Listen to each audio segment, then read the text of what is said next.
Hello saudara. Kalaulah Zahid tak bertanding. Itu tajuk ulasan kali ini.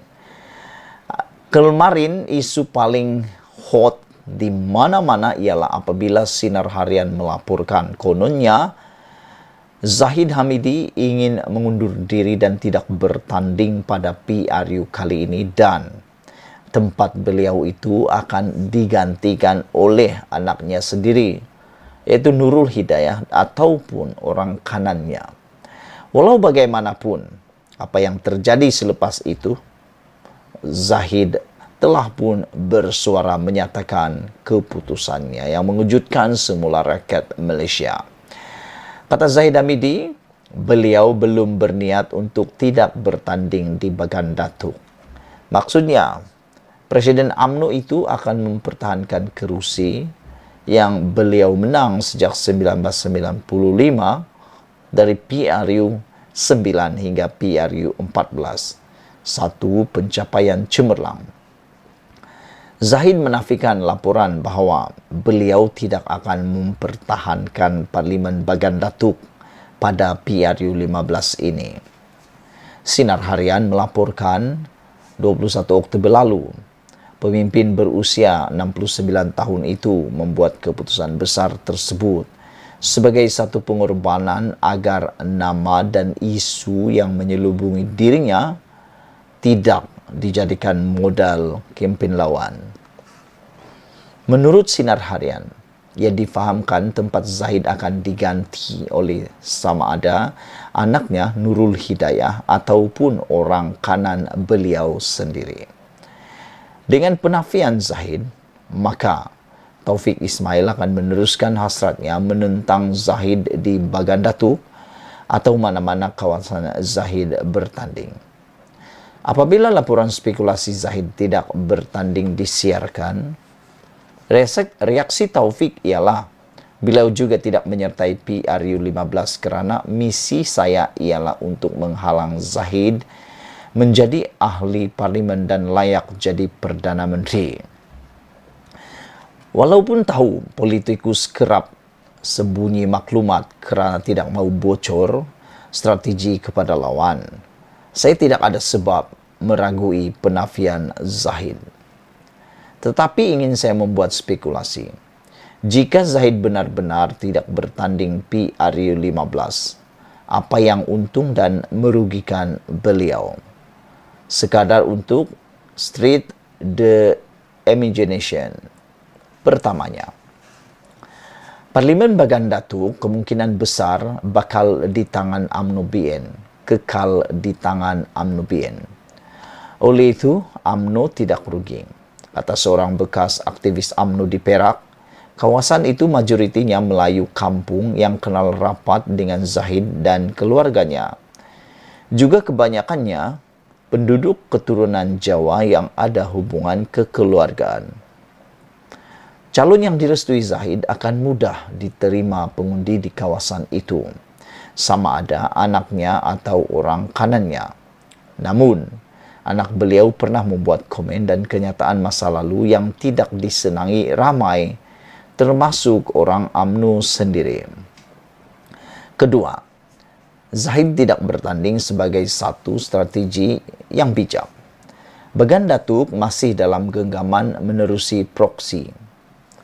Tidak menjadi ahli parlimen bukan masalah besar kerana beliau kekal Presiden UMNO. Jika UMNO BN berjaya tubuhkan kerajaan, maka jawatan Perdana Menteri pasti milik orang UMNO.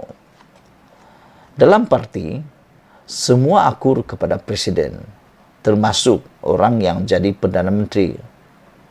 Zahid akan jadi kuasa di belakang takhta. Semua calon UMNO yang bertanding pilihan beliau. Kuasa menyerah watika milik Presiden. Beliau boleh pastikan orang yang beliau berkenan jadi calon. Jika menang, merekalah menguasai kerajaan. Zahid boleh call the shot dari luar. Ketiga, beliau akan disanjung sebagai pemimpin yang berkorban demi parti. Faktor ini ada dilapor oleh Sinar Harian memetik sumber. Zahid pada 23 September lalu dilepas dan dibebaskan oleh Mahkamah Tinggi Shah Alam atas 40 pertuduhan rasuah berhubung kontrak sistem visa luar negara VLN. Walaupun bebas, Zahid dilihat sanggup melepaskan terus peluang untuk bertanding pilihan raya yang beliau boleh menang untuk menjaga nama baik UMNO dan mengelak parti diserang kerana kesnya. Beliau juga dianggap membuktikan tidak ada niat hendak menolak Ismail Sabri Yaakob dan rampas jawatan Perdana Menteri. Mesej utamanya, aku tidak tamak. Pengorbanan seperti itu semua amat disukai orang Melayu.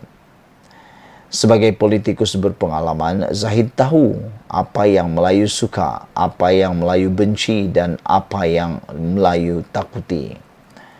Bagaimanapun, bukan semua madu dan penawar. Zahid masih berdepan 47 pertuduhan membabitkan pecah amanah, dakwaan rasuah dan pengubahan wang haram melibatkan dana milik Yayasan Akal Budi.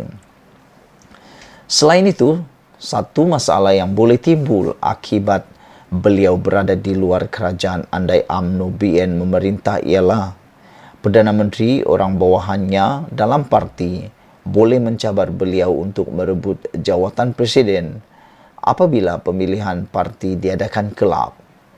Benar, sekarang pun beliau boleh berada di luar kerajaan, tetapi kedudukannya sebagai presiden tidak boleh dicabar kerana pemilihan parti sudah ditangguh.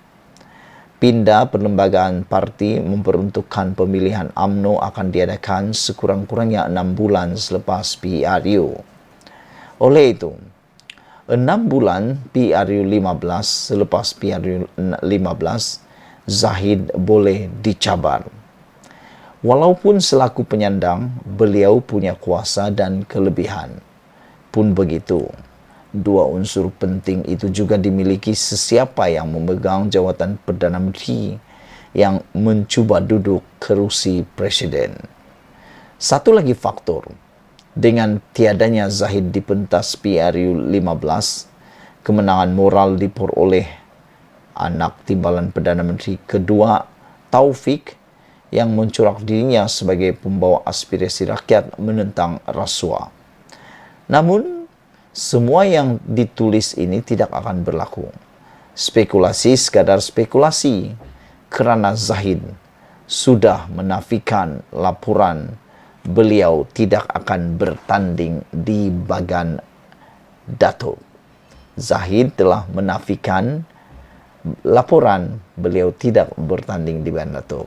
Tinggalkan komen anda, tekan butang subscribe. Malaysia kita punya, kita jaga sama-sama cintai Malaysia ku. Kita jumpa lagi. Bye-bye.